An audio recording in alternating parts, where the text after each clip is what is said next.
బహుశా ఈరోజు శత్రువు మీ మనసును శోధనలతో అపవిత్రమైన ఆలోచనలతో బాధిస్తున్నాడేమో.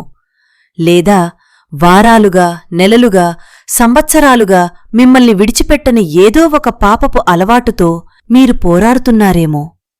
లేక ఒకప్పుడు దేవునికి దగ్గరగా ఉన్న మీరు ఇప్పుడు రాజీ జీవితంలోకి మెల్లగా జారిపోతున్నారని గమనిస్తున్నారేమో.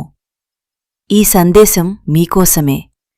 ఇది మీకు ధైర్యాన్నిస్తుంది, మీకు బలాన్నిస్తుంది. ముఖ్యంగా ఇందులో చెప్పబడిన సత్యాలను మీరు నేర్చుకుని ఆచరిస్తే మీ జీవితం శాశ్వతంగా మారిపోతుంది. శోధనను జయించే శక్తిని మీరు పొందుతారు. ఈరోజు మనం శోధనను బలహీనపరిచే 5 శక్తివంతమైన ఆత్మీయ అలవాట్లను చూద్దాం. 1. దేవుని వాక్యాన్ని తెలుసుకోవటం. నూతపంతి మేల్సుకోవటం. నూతపంతిమీదవ కీర్తనలు 11వ వచనం ఇలా చెబుతోంది: నేను నీకు విరోధంగా పాపము చేయకుండునట్లు నీ వాక్యమును నా హృదయంలో దాచుకుంటిని. దేవునికి ఏది ఇష్టమో ఏది ఇష్టం కాదో మీకు తెలియకపోతే తెలియకుండానే ఆయనను బాధపెట్టే ప్రమాదం ఉంది. దేవుని చిత్తాన్ని తెలుసుకోవాలంటే దేవుని వాక్యాన్ని తెలుసుకోవాలి. దేవుని వాక్యం కేవలం సరైనది తప్పు అనే జ్ఞానాన్ని మాత్రమే ఇవ్వదు. అది మన పాప స్వభావాన్ని బలహీనపరుస్తుంది. మత్తయి 4లో యేసుప్రభు అరణ్యంలో 40 రోజులు ఉపవాసం చేసిన తర్వాత సాతాను ఆయనను శోధించాడు. నీవు దేవుని కుమారుడివైతే ఈ రాళ్లను రొట్టెలుగా మార్చు అని చెప్పాడు. యేసు తన అనుభవాన్ని చూపించలేదలేదు. నా బాప్తిస్మ సమయంలో తండ్రి పరలోకం నుండి మాట్లాడాడు అని చెప్పలేదు. ఆయన ఒక్క మాట మాత్రమే చెప్పారు: వ్రాయబడియున్నది. అదే మన విజయ రహస్యం. శోధన వచ్చినప్పుడు మన అనుభవం కాదు, మన పరిచర్య కాదు, మన పదవి కాదు, మన విజయాలు కాదు, దేవుని వాక్యమే మనకు బలాన్ని ఇస్తుంది. 2. మీరు కలిసేవారిని జాగ్రత్తగా ఎంచుకోండి. కొరింథీయులకు రాసిన 2వ పత్రిక 6వ అధ్యాయం 14వ వచనము ఇలా చెబుతోంది: అవిశ్వాసులతో అసమానమైన కాడి కింద ఉండకుడి.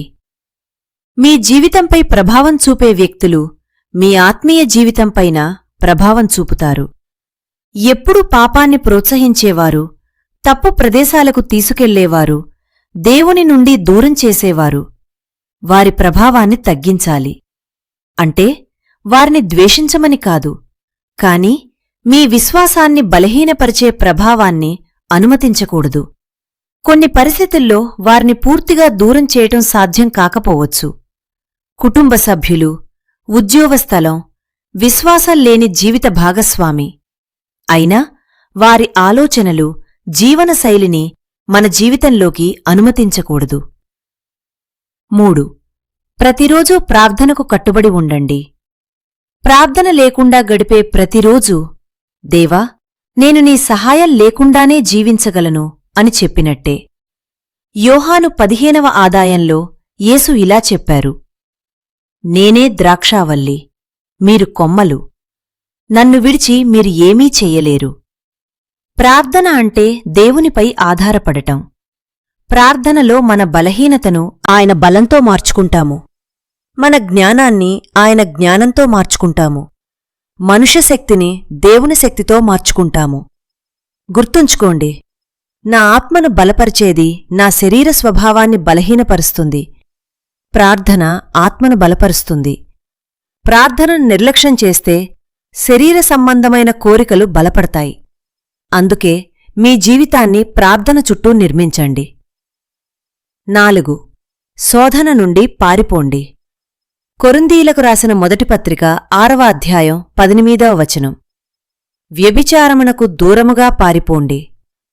తిమోతికి రాసిన 2వ పత్రిక 2వ అధ్యాయం 22వ వచనం: యవనాసరను విడిచి పారిపో. సాతానుతో వాదించుకండి. మీ బలాన్ని పరీక్షించుకోవడానికి శోధన దగ్గరకు వెళ్ళకండి. మద్యపాన అలవాటు ఉన్నవాడు బార్కు వెళ్లకూడదు. అశుద్ధతతో పోరాడేవాడు ప్రమాదకర పరిస్థితుల్లో ఒంటరిగా ఉండకూడదు. కోపం ఉన్నవాడు కోపాన్ని రెచ్చగొట్టే పరిస్థితులను నివారించాలి. శోధన ఒక్కసారిగా రాదు, అది ఒక ప్రక్రియ. సోమవారం మొదలైన ఆలోచనలు మంగళవారం కొనసాగుతాయి. బుధవారం పెరుగుతాయి.